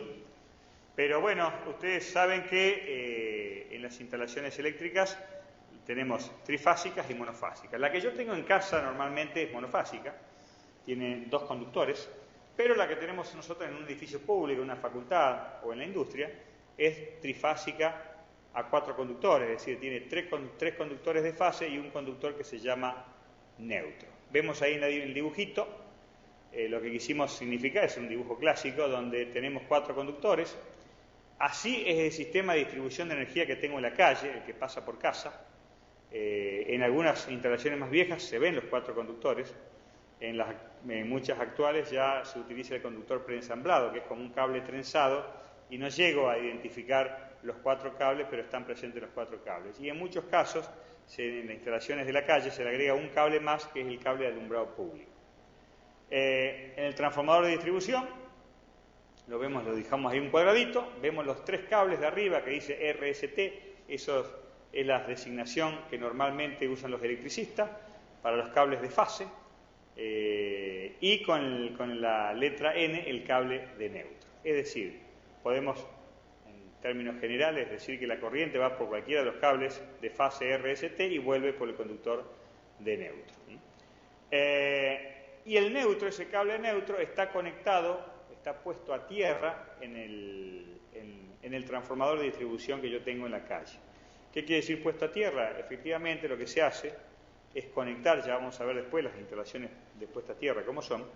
Lo que se utiliza es una jabalina, es decir, como una lanza de cobre o de hierro cincado en frío, enterrada en el piso, y ahí se conecta el cable de neutro. El piso, o la tierra, aunque uno no lo crea, es un conductor eléctrico. Uno dice, no, pará, un conductor eléctrico es un material de cobre, de aluminio, la tierra, no, la tierra, hasta usted no lo cree, es un muy buen conductor eléctrico y más si está húmedo. Es un conductor muy particular, uno lo mira y no parecería un conductor eléctrico, pero realmente se utiliza como medida de protección en las instalaciones eléctricas. Ustedes habrán escuchado hablar que dice que hay que poner todo a tierra, la puesta a tierra, que en realidad, aunque uno no lo vea, todas las instalaciones eléctricas que tienen las tres patitas, vieron la ficha, las tres patas de los enchufes, la tercer patita es la puesta a tierra, es la protección que tengo. Lo que pasa es que a veces muchos de nosotros, como tenemos un enchufe de 2 patas, le ponemos un adaptador, ¿sí? O tenemos en nuestra casa los viejos enchufes de 2 patas y tenemos un ventilador con enchufe de 3 patas, vamos a la ferretería de la esquina, compramos el adaptador de 3 patas 2 y ahí anulé la protección contra descargas eléctricas. Es decir, a partir de ahí, mi aparato eléctrico, si lo toco y tiene una falla, me puedo electrocutar. Por eso es tan importante no tener estos adaptadores, sino disponer en casa absolutamente de todas fichas de todos tomacorrientes y fichas de 3 patas. Inclusive ya en el año 2000, en el año 98, año 2000, salió una resolución donde se prohibía la fabricación o la venta de enchufes de 2 patas, las 2 patas redonditas, ¿no? Las viejas de 2 patas redonditas. Vamos a encontrarnos actualmente que tenemos fichas de 2 patas, pero de patas planas, que esas sí son autorizadas. Bueno, como les decía, tenemos entonces el sistema trifásico, el que está compuesto por las tensiones de 380 volts, que la vamos a encontrar, ahora lo vemos en los cables de fase RST, que es lo que llamamos conductores de fase o conductor vivo, que le llamaban los electricistas, y el conductor neutro, que ese conductor, si uno lo toca, ¿sí? No les recomiendo tocarlo, pero como está puesto a tierra, en realidad ese conductor no debería tener un voltaje que sea peligroso en el caso de que yo lo toque. Obviamente no hay que tocarlo porque ante condiciones particulares de instalación eléctrica ese conductor puede llegar a tener un voltaje suficientemente elevado como para generarnos un accidente eléctrico. El que alguna vez utilizó el buscapolo, el clásico ese destornillador que prende la lucecita, el buscapolo prende en los conductores de fase o los conductores vivos y no prende en el conductor de neutro, ¿sí? Por eso dibujamos ahí, y había una vieja creencia de algunos electricistas que decían, el conductor en neutro, como no me prende el buscapolo, no tiene corriente, entonces si no tiene corriente puede poner el cable más finito que los cables que corresponden a la fase o al vivo, y realmente no es así. El conductor en neutro sí transporta corriente eléctrica.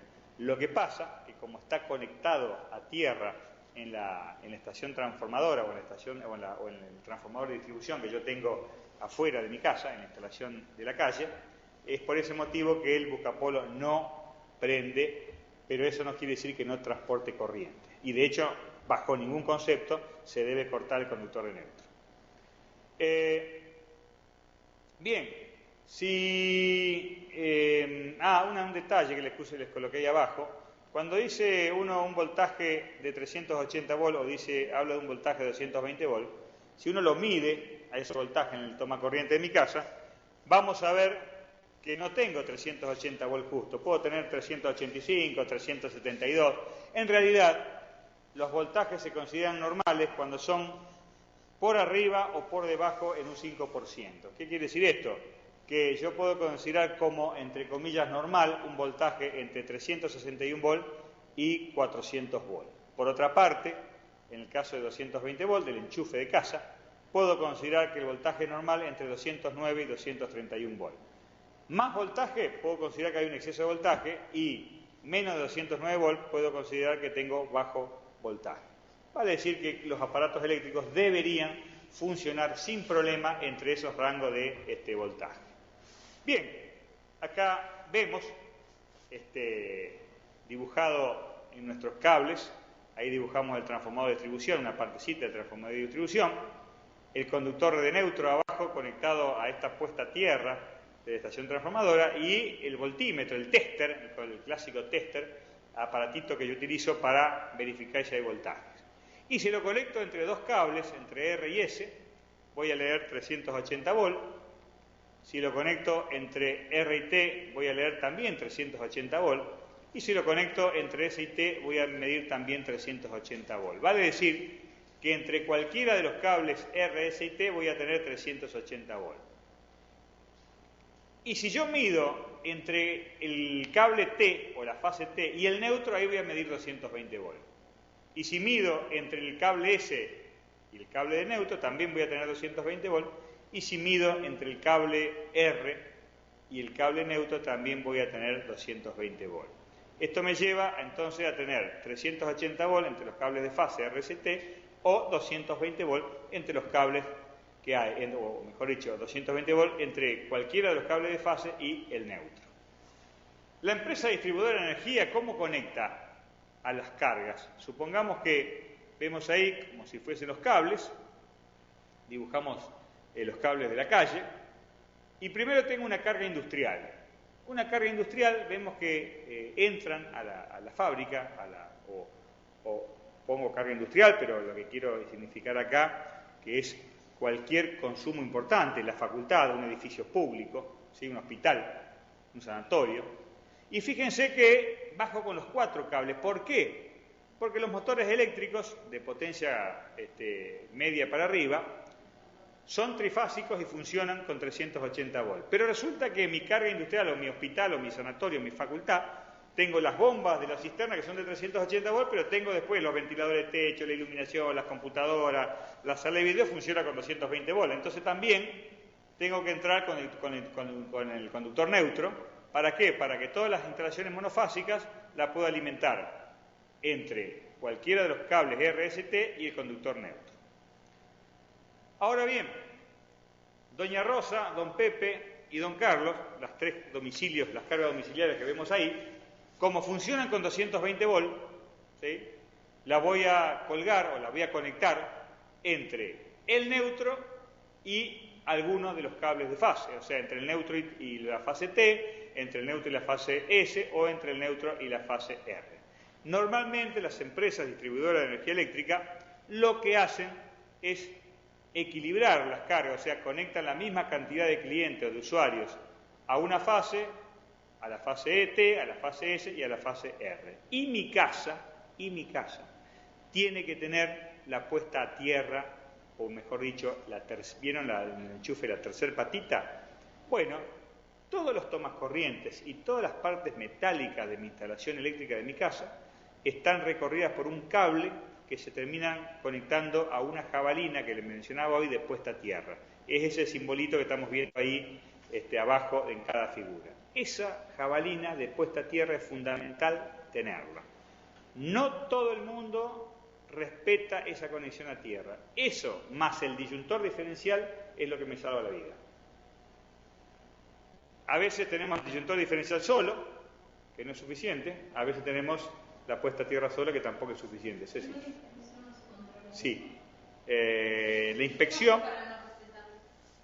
Bueno, acá Cecilia metió el dedo en el ventilador y pregunta si en una inspección eso no se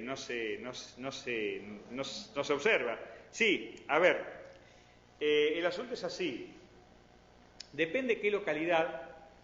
Normalmente lo que hace, por ejemplo acá, en particular, no sé en la localidad donde están los otros chicos, pero la Municipalidad de Santa Fe, uno cuando hace una instalación eléctrica, ellos te inspeccionan el pilar es donde está, digamos, físicamente no es un pilar, sino puede ser el frente de tu casa donde pusiste el medidor de energía, tu tablero general de la casa. Ahí en el pilar tiene que estar la jabalina, con un cable que es color verde y tiene una rayita en el medio color amarilla, que es el que indica el cable de puesta a tierra. Y ese cable sale de la jabalina y recorre toda la instalación eléctrica y va conectado siempre a la tercera patita de cada enchufe para descarga a tierra. Lo verifican, es decir, ¿lo verifican de qué manera? Miran que esté la jabalina, ahora, y el cable verde, pero yo qué sé yo si la jabalina tiene 20 centímetros o tiene 1,80 m, como dice la reglamentación, ¿sí? Uno en realidad, hay una forma que se llama la medición de puesta a tierra, que bueno, en el caso de vos, Cecilia, nos ha oído hablar de medir puesta a tierra, que andamos con el telurímetro midiendo la puesta a tierra. Eso se debería hacer realmente para verificar que realmente esté y sea efectiva. De todas maneras, bueno, por lo menos visualmente se inspecciona. En una época, en las épocas que yo era instalador electricista, uno colocaba la jabalina, después la miraba el inspector, después se ponía el contrapiso arriba, se ponía el piso y eso nunca más lo veías.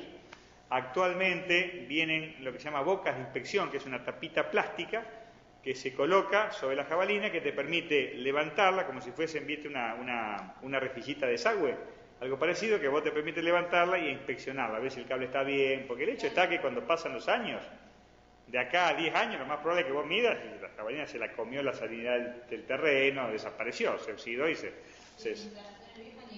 No, las instalaciones viejas no existían. Es más, yo me acuerdo, inclusive aparecen en los libros viejos de electricidad una cosa que actualmente está absolutamente prohibida.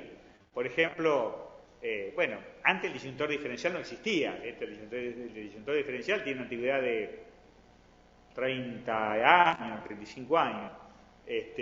Y normalmente se decía que, por ejemplo, un lavarropas había que conectarlo a tierra en la instalación de agua. ¿Se acuerdan que las viejas instalaciones de agua eran de plomo?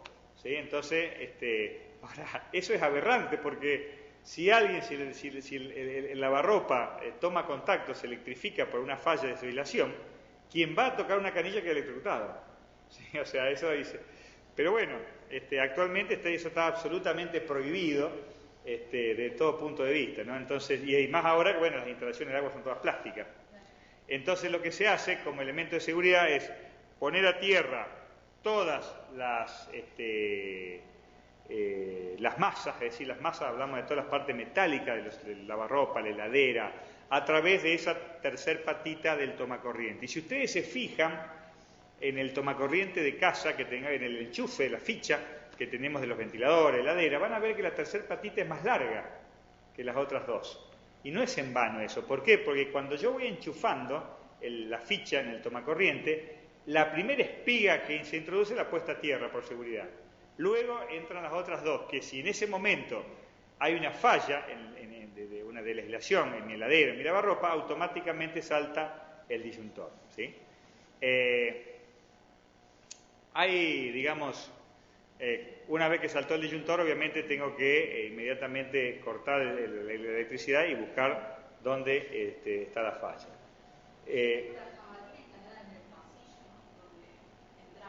Sí. Ajá. Antigua, y como yo tengo todo eléctrico, calefón eléctrico, Ajá. está toda la cabalina ahí en el pasillo. Se ve el pedacito que sale, yo la compré así que tiene 2 metros de clavada hacia adentro. Bueno, perfecto. Bueno, eso está bien porque vos... Sí, un tomacable, que es para donde agarra el cable. Perfecto, eso está perfecto. Pero eso, ¿tiene algún...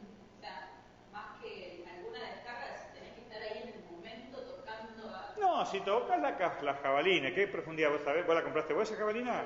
2 metros, no, está bien, no, vos no vas a tener ningún problema ahí. Eso es lo que corresponde hacer, porque ¿qué pasa? Claro, tú los cables adentro son de tela, entonces se hizo una instalación aparte correcto. para lo que es el calefón eléctrico Correcto. y el aire acondicionado. Está bien, exacto. Vos, bueno, fíjate que eso, bueno, lo hizo como medida precautoria el electricista, decir, bueno, la instalación es vieja, la casa no es tuya, por ahí alquilada, decir, bueno, nadie quiere gastar, bueno, entonces pongamos el lavarropa, el termotanque eléctrico, la heladera, todo, a un circuito donde está todo conectado a tierra a través de la cabalina. No, está bien, y si tenés disyuntor, ante cualquier falla va a saltar inmediatamente el disyuntor. Sí, eso es una... Fíjense que lo que es el riesgo eléctrico en una casa es muy fácil de controlar. Si la instalación está bien hecha, eso no falla nunca. El tema está que tenemos muchas instalaciones mal hechas, o por lo menos, o por ejemplo, lo que me ha pasado a mí, yo tengo una casa también del año de la década del 60, del 59 se inauguró esa casa, y la instalación está hecha en 2 mitades. Tiene una parte nueva, una parte vieja en el medio y otra parte semi-nueva en la parte de atrás. Resulta que la parte de atrás viene con el cablecito verde-amarillo, venía, y se perdía en la nada. Y la instalación nueva, también tenía el cable verde-amarillo, pero la que estaba en el medio, que era vieja, no había puesta a tierra, o sea, el cable quedaba ahí y se cortaba en el medio. Y no se iba a ningún lado, entonces el sector de instalación vieja estaba sin toma de tierra.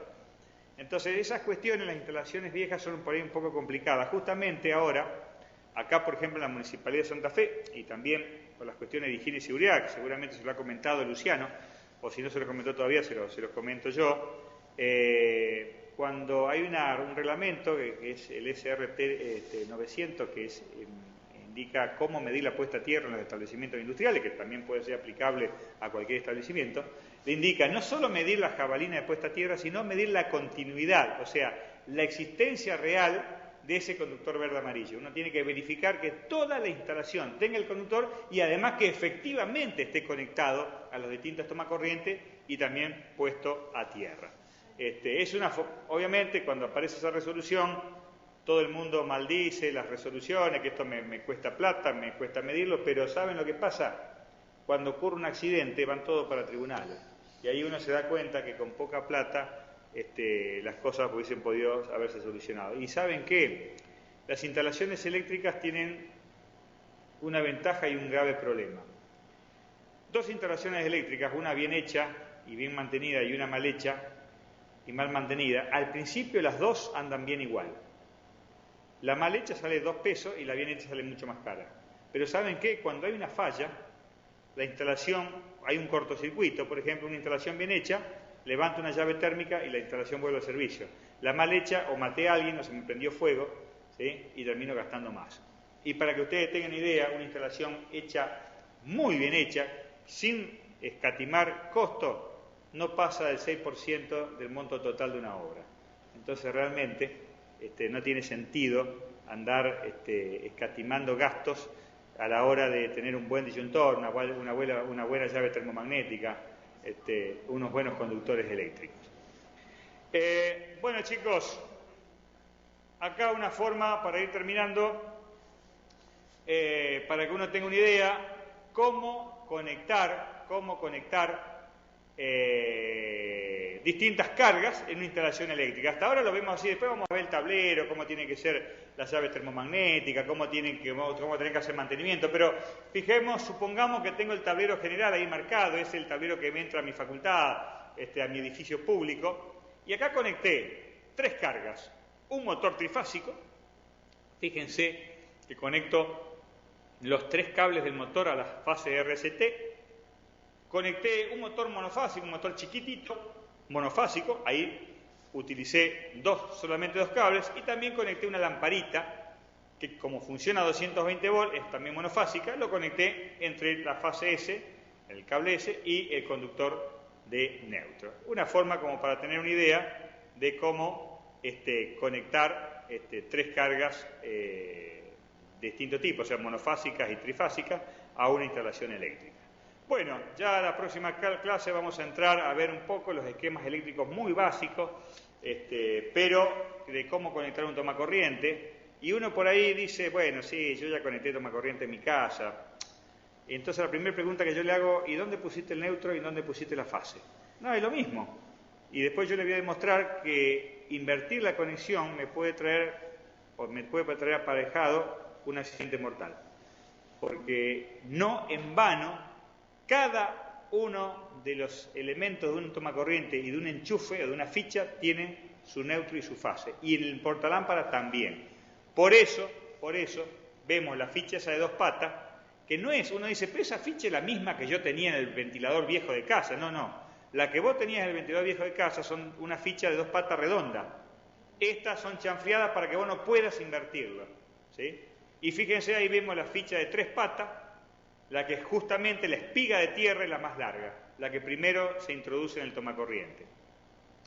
Los aparatos con ficha de 3 patas se llaman clase 1, por ejemplo el lavarropa, fíjense que el lavarropa es de chapa, la heladera, y los aparatos clase 2, los que tienen ficha de 2 patas, por ejemplo, son aquellos que tienen una aislación doble. ¿Cuál sería una aislación doble? No sé si, por ejemplo, el secador de pelo, que está aislado, pero además la carcasa de plástico. El taladro eléctrico, uno cuando compra un taladro eléctrico vieron que tiene toda la carcasa plástica y tiene ficha de 2 patas, porque el motor está aislado con su propio aislante y después tiene una carcasa plástica. Las pavas eléctricas no, tienen enchufe de 3 patas. ¿Tiene 2 patas? Bueno, mira que es particular, si la pava eléctrica tiene... La licuadora sí, porque tiene carcasa plástica, ¿sí? Y fíjate un detalle, el taladro, sin embargo, acá en el laboratorio de mediciones y ensayo, en la MIEN, que hacen ensayo de productos eléctricos acá en la facultad, uno de los ensayos que se le hace al taladro es desarmar el mandril, porque yo tengo el taladro que es todo de plástico, pero el mandrilcito donde agarro la mecha es de metal. Si eso es metálico puede tener corriente, entonces, ¿qué es lo que pasa? Hay un engranaje en el medio que tiene que ser de fibra, o sea, de un material aislante, para no conectar eléctricamente el motor a el mandril de ajuste. Y entonces ahí sí el aparato es clase 2. Doblemente aislado. Sí. Fíjense, también a veces pasa, en algunos casos van a ver ustedes, y eso es particular y no está en todas las normas, los cargadores baterías de la computadora, para cargar la batería de notebook, algunos son de 2 patas, otros son de 3 patas. En realidad, la notebook es un aparato clase 2. Sin embargo, muchas veces trae de 3 patas. ¿Por qué? Porque si vos conectaste la notebook a un otro dispositivo externo, una impresora también es un aparato clase 2, pero algún aparato que no sea clase 2, la computadora se convierte en clase 1. Entonces necesito el toma de tierra. Por eso trae, a pesar de que es un aparato clase 2, trae la 3 pata, porque si vos la conectás a otro aparato que sea clase 1, la computadora se convierte en clase 1. Bueno, chicos, jueves que viene sigue Luciano, después termina el módulo Luciano, nosotros seguimos avanzando con esta parte nuestra, les avanzo un poco, pero eso también vamos a ver toda la parte de conexiones, elementales. Vamos a ver mantenimiento de tablero, conexiones de tanque cisterna, algo de mantenimiento de contactores de arranque de motores, cuestiones básicas de electricidad para hacer mantenimiento eléctrico. Gracias y cualquier consulta a disposición.